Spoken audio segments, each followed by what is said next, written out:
അപ്പോൾ മര്യാദയ്ക്ക് നിന്ന നിനക്ക് നിന്ന് പോവാം, മറിച്ചാണെങ്കിൽ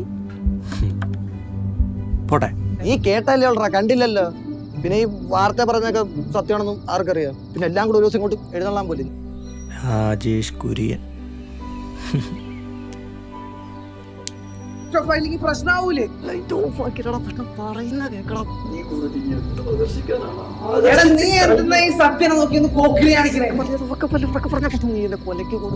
ഇതേ ആള് തന്നെയല്ലേ നിന്നെ ഇതിലേക്ക് കൊണ്ടുവന്നേ?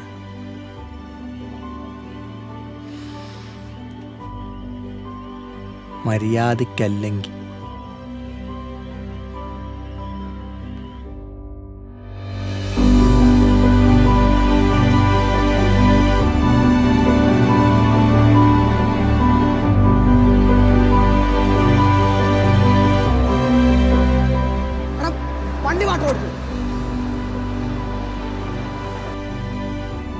എൻ്റെ ഫോൺ എന്നെ പോലെ സ്വാതന്ത്ര്യമായിട്ട് ഉപയോഗിച്ചിരുന്ന എഡ്വിൻ മാത്രമായിരുന്നു.